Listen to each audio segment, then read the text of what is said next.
Hi, welcome back to Buckeye Gardener Channel. Today we're going to ferment some peppers to make hot sauce with. Last year I did a video where I made the hot sauce. I showed how we made that in a blender and added a little bit of vinegar to it and how it turned out. It was really good. I've still got some left.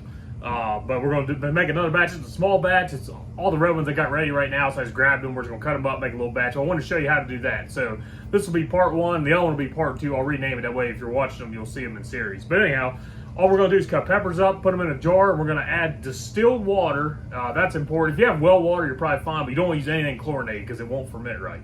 So you use your distilled water, and then I've got some pickling salt. You can use sea salt or whatever. You don't want to use like iodized, like Morton salt, like a table salt. You don't want that iodized in there. You just want plain salt. This is some pickling salt I had. So we're going to use that. Put them in a jar with a weight, put a seal on them, let them sit about 2 weeks. And that's all there is to it. So let's cut these up real quick. I'll show you how to put them in a jar and mix up the ratio of salt to water. All right, so take my peppers here. These are cow horn peppers. They're like a cayenne. They're not quite as hot.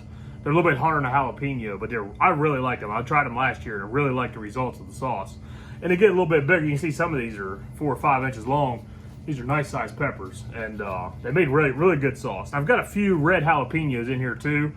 I had 2 or 3 of them that was red. I think there's 4 little ones in there. They're pretty small. I just went ahead and picked them and threw them in. I mixed it last year. It turned out great.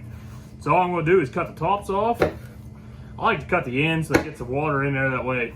And then I'll cut them about in half. Now, the first year I did this, I cut them small, like in 3/8 or so, and then I found out when you put them in the jar and put the ring around, they was coming around the ring getting to the surface. So I like to leave them bigger like that.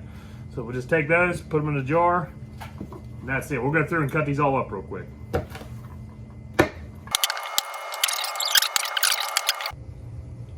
All right, so we got our peppers chopped up. We got them in a quart jar here. It's almost full. That should make about 2.5 jars of hot sauce or so when we're done.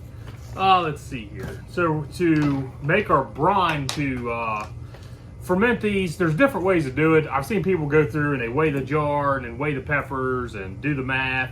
And I've seen some other videos where they just mix up a brine. I did this last year and it worked out perfect. I made 2 different batches. Both of them was great. So we're gonna do the same thing this year. So the ratio is gonna be 2 cups of water to 1 tablespoon of salt. So I've got 4 cups here. That way I know I've got plenty, because 2 cups probably won't be enough. So I just mixed up extra. So we're gonna do 2 tablespoons into those 4 cups. Like I said, this is just canning and pickling salt. It's about empty here. There's 1. I think you're looking for like a 2 to 3% salt ratio to get that lactose fermentation right. But I saw this. I think if you go off the weight of the water and the weight of the salt, it equals out about right. So 2 tablespoons, 4 cups of water. We'll whip that up real quick. All right, we mix that together about a minute. It's pretty well dissolved. So we'll just pour these over our peppers. The cup's not pouring very good today for some reason.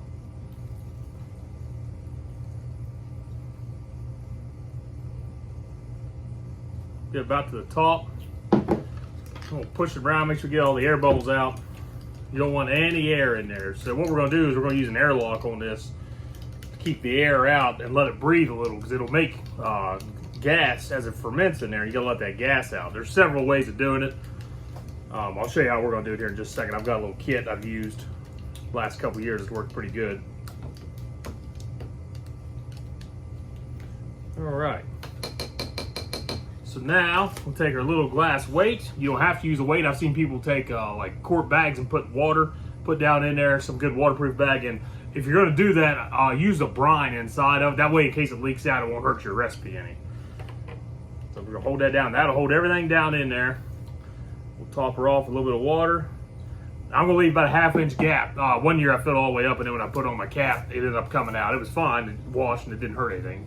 So this kit I've got here is the Easy Fermenter. I believe I got this on Amazon. I'll put links to this and the glass caps and the hot sauce bottles in the description if you want. But I bought this a few years ago. It works really good. I don't have any complaints about it. It's just got a little rubber gasket that comes out in the middle and you can wash when you're done.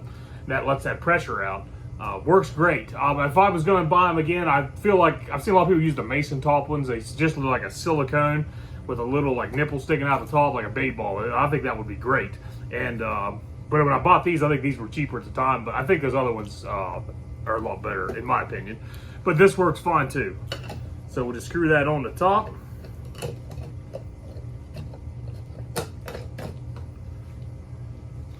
and that's ready to go. All right, so that's all we did to ferment the peppers. We just diced them up, put them in there, mixed up brine, 2 tablespoons of water, or 2 tablespoons of salt to 2 cups of distilled water.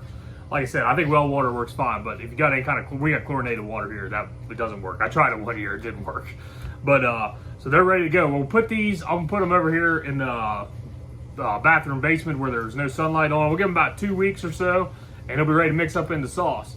Here's a little bit of sauce I got left from last year. I've still got this and another full bottle, I think. I forget how much we made, but we ate a good bit of it. It was really, really good sauce. It's got great color to it, and it's been holding up great in the fridge. I mixed that with a little bit of white wine. Was it white wine distilled vinegar? I've got a bottle sitting over there. Yeah, just great value, I think, from Walmart. So I grabbed it off the shelf, just make sure I had the right one. It's white wine vinegar. I mixed that with it. It's given a lot of flavor. It was really good. Definitely gonna use that again on this. So this, like I said, this jar was the same as this. It was cow horn and jalapeno peppers, and turned out really good. So really excited for that. I want to try roasting some garlic this year and mixing it in with it whenever we blend this sauce up. Just give it a little bit of garlic flavor. I'm pretty excited to try that. So we'll do a video on that too if it turned out good, and let you know. But anyhow, that's how we did that. Like I said, I'll put a link in the corner and one in the description for the second part of the hot sauce video from last year if you want to watch that. And then I've got a couple videos on too for hot pepper mustard. If you got a bunch of banana peppers you're trying to use up, check that out. And there's one for smoked jalapeno dust where I smoked some jalapenos and dehydrated them and ground them up into powder. It was really good. But I'll put links to all those too if you want to check them out.